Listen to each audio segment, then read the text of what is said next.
I'm a musician, among other things, and my belief is that given an opportunity, almost everyone would like to be musically expressive. I think it's a deep human impulse. But most people don't ever get that opportunity. For every person who makes it into adulthood with musical skill, there are plenty of people who don't. A lot of people have an experience of trying to learn an instrument, being discouraged by a lack of progress, and then concluding that music is not for them. And as a musician, that feels to me like a missed opportunity. Making music and collaborating with other people in music is like one of the most meaningful parts of my life. I think everybody should have this opportunity. A world in which everyone can create music, I think, is a better world. That's the world that I want to live in. So imagine, if you will, a future where access to musical creation is commonplace, where the barriers of entry are low, and whether it's composing or performing or collaborating, making music is a commonplace activity. This future, I believe, is coming, and I think we're going to get there by learning from video games. So this talk is really about me making some predictions about how that's going to come true and giving you a sneak preview of what I think it's going to look like. So to get there, I want to talk a little bit about me and how I got here. So I've had, for a long time, a foot in two worlds. Those worlds are music production and video game development. So I'm a lifelong rock musician. I was in a band, a Boston band, for many years. I toured, I made records, played out live, all the things that bands do. And when my band broke up in 1994, I transitioned into a career in video game development. Specifically, I worked right here in Boston for 18 years at a company called Harmonix Music Systems. And we made some games called Guitar Hero and Rock Band, which were very popular. Thank you very much. We sold over 30 million of these games over the time that we worked on them. And I think we demonstrated that there's an appetite for interactive music experiences. But you may also know that these games aren't really a big deal anymore. They sort of came and went. And I think the reason for that is because they had a fundamental flaw. And that flaw is that they didn't give their players any creative outlet. They were basically instrumental karaoke. You would basically pretend to play other people's music. And I think players, after a while, got tired of that and moved on. So I've spent about the last 10 years thinking about what to do about this, trying to think of a way to build an interactive music system that results in the creation of music, not just pretending to play it. So I want to talk a little bit about games and the games industry. The games industry is enormous at this point. It's a $180 billion a year business. It's much bigger than either the film or music industries. But beyond just the raw revenue numbers, games are reshaping how a younger generation approaches creativity and community. And that would fill a bunch of TED Talks. But I want to restrict myself to one topic, which is how games have innovated in learning and motivation. So games are able to, they have this superpower. They can take a complex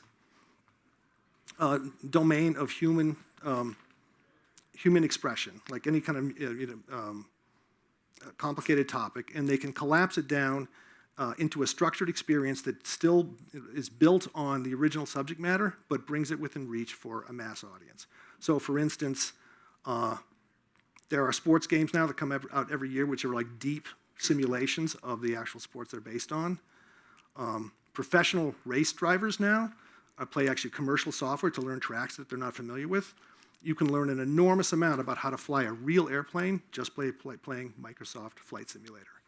And the way in which games go about this, like they have a very specific game plan for how they do this. So what they do is they take a small subset of the actions and terrain and controls available in any given game, and they make those available to players, and they give early new players some early success to kind of lock them in and give them, convince them that this is something that they're actually going to be able to do.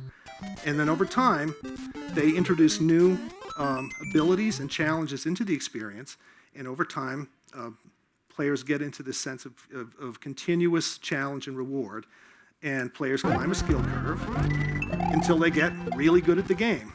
And this sense of continuous progress is one of the things that makes video games really compelling. It's like if you're a player, you can come in and with the expectation that you'll end up being really good at the game. In the meantime, something very analogous has been happening with the development of digital music tools, where digital music tools are getting really good at taking complex musical behaviors and collapsing them down into something that, where some simple gestures can give you some very complex musical outputs. The problem with digital music tools is they're mostly built for professionals. So they're expensive, they're complicated, they have deep feature sets, they're not really accessible to a casual audience. So this is a screenshot from the workstation that I use to write music. I like it a lot. It took me years to master it. It's not really an accessible experience. So where I'm going with all this is we have an opportunity to take the learning innovations that have been pioneered by games, integrate them with modern music technology, and build systems that we're going to welcome millions of gamers into meaningful musical creation. And when I say millions of gamers, I really mean pretty much anybody under the age of 30. Modern game platforms like Minecraft or Roblox or Fortnite are pretty much universally accessible to young people. Most kids now have played one or more of these games and mastered them. So how might this come to pass? I want to show you a sneak preview of some prototype software built by Tonestone, which is the company that I work at now, and show you kind of what this might look like in practice. So what you're looking at is 4 measures of an empty track and 6 drum clips that I can audition and choose between. So now I've chosen a drum clip, now I have drums, and now I get to choose between 6 different bass parts. So I'll choose this one. Okay, I'm up and running. And now I have the opportunity to add a guitar and perhaps another guitar. So I'm happy with this so far. And now I'm going to choose a chord progression to lay on top of it from a number of different options I have. So now I've got a nice little change. So I think I'll add a flute part to that, for my options. And maybe put a brass part on top of that. So now you can see in the upper right, these choices are stacking up in these little cubes. So now it's prompting me to come up with a different chord progression for my B section, which is going to be the second part of my song. And once I've made all these decisions, then the software will assemble them into a song form because the software knows about song forms, which maybe I don't because I'm new to music. And suddenly I have a complete, well-formed song that I can sing over, I can post it to social media, I can send it to my friend to remix. So now we've gotten to the chorus part with the horn hook.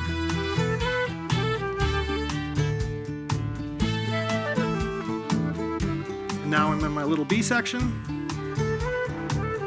Different chord progression. And then I get to my outro, which is my, my main hook with the fade on top. So that's just a very quick glimpse of how a system with some musical intelligence can help people actually write original music that they're proud of without a lot of knowledge or background in music. So I have a few predictions to make about how the world is going to change when these systems actually come into being.